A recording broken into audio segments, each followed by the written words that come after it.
What is going on, guys? I'm here with your AEW results of last night, and what a breath of fresh air it is when you watch AEW as compared to a Monday Night Raw, which got another 1.6, and then Friday Night SmackDown, forget that shit. Wednesday night's where it's at, and I just love me some AEW. There's a few minor things that I saw that I'm going to point out, but overall it was a great show. I don't see NXT winning this week either. So sorry, Stans. A-Dubs getting another W. So here we go in the first match. I got some new music here, so I hope you guys like it. We started off with Best Friends, Orange Cassidy, Luchasaurus, and Jungle Boy defeats Chris Jericho, Jake Hager, Santana, Ortiz, and Sammy G. Matt Hardy played a part at the end here to distract Sammy G, which cost him the match. And then afterwards, he was all pissed and said, "You son of a bitch, you son of a bitch. I've been gone for a month and I just came back. Why won't you leave me alone?" So I guess Matt Hardy's trying to pull Sammy G away from the inner circle. Don't see that happening because I think Sammy G is having a little too much fun with Chris Jericho on that aspect. So, but one thing I did want to point out with these 10-man tags in the 12-man like next week, it's getting a little ridiculous because soon we're going to know like when all their high spots happen. And you don't want that, right? You want to be surprised, shocked, or something new. Pretty soon we're going to know, everyone's gathered around in a circle, and then they're looking up to the heavens, waiting for someone to say, jump on top of me, right now. And then it's going to be like, what the hell? And I apologize, guys. I don't know what the fuck just happened to my music. There it goes. And we got to have that background. Yeah. But like I was saying, if they're getting too much talent, I think they're going to have to get a second show, man. Because we're going to see too many of these tag matches, and it's just going to it's going to look disorganized. It's not going to look professional. And a lot of their talent they can have some really fucking kick-ass singles matches. So I don't know why they keep doing this. It's like, please, stop. Don't be WWE like the six-man tag, like with the Riot Squad versus Sasha and Bailey, or Sasha and whoever. We don't want to see that shit again. On to match number 2, Cody defeats Warhorse. I was excited for this, as a lot of you were on Twitter.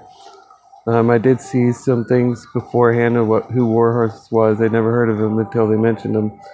So I looked him up online to see what he was about. Kind of like a young Ultimate Warrior. But in any case, it was a decent match. It wasn't long. Cody, I don't know. I feel like he's working too hard lately. He needs to just let these new guys just shine. There was a lot of near falls, and he did a kick-ass elbow drop. But he should let them get in a little more offense to make it kind of feel somewhat unpredictable. But it was a good match. I hope they sign him. I'm pretty sure they will. It'll be a nice addition to their roster. Sorry, as I put the computer down, I gotta do this. But after that, Matt Cardona, aka Zack Ryder, made his AEW debut, and he looked on fire, man. He was excited, he was happy, and he didn't lose a step. He's going to be pretty good, I think, in AEW. He made the right choice. Anyone who goes to Impact won't even be recognized. The Slammiversary shit, before All Out, all that's going to fade away, and no one's going to go back to watching that anymore. So, good brothers, you did not make a great decision there, sir. You should have went to AEW, Gallows and Anderson. Maybe AJ Styles would have eventually wanted to go to AEW if he knew you guys were there, but he ain't gonna go back to no fucking Impact with no fans. And WWE ain't gonna let him go either. So, to each his own. Bad move on your part. So we got to match number 3. Hangman Adam Page and Kenny Omega defeat the Dark Order. That's all I gotta say with it's the usual stuff between Kenny and Hangman. Dark Order, we knew wasn't gonna win this, even though they hyped up that they won 2 matches in a row on Dark. Woo, I don't watch fucking Dark. There's enough wrestling in one damn week. So, like the week before, Brody Lee had Colt Cabana go to the back because he didn't want to see him beat the shit out of his own family. So eventually they're going to come across paths where Colt's going to see that and be like, oh shit, I'm getting the fuck out of here. So eventually he's not going to be a member. The Britt Baker calls out Big Swole. I don't even remember this. I know she was passing notes to Shivani like she usually does, but this just kind of slipped my mind. So I guess they're having a match at All Out. The Britt Baker, Jesse will be back ready to go. And then we have Hikaru Shida defeats Diamante, not Hikaru Shida as they did when they were in the Nightmare Factory. Oh, that made me so mad. I was just like, it is not Hikaru, it is Hikaru Shida. Hikaru sounds like you're Hakalugi. Hakalu. Quick match. Nothing new here for Diamante. Wasn't really impressed. So after that, we go to MJF challenges Jon Moxley in his State of the Intersphere test. I love this man. Anything MJF does is gold. He's going to be the next AEW champion, no doubt. Because the interesting thing here is, I'll tell you, after the last result of the main event, Brian Cage and Ricky Starks versus Jon Moxley and Darby Allin, Mox and Darby got the victory. And then the commentators said that Moxley and Darby were facing each other for the AEW World Championship next week.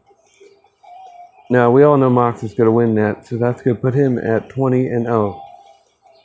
Wasn't The Undertaker 20-0 before he lost his first match at WrestleMania 30? I'm pretty sure it was.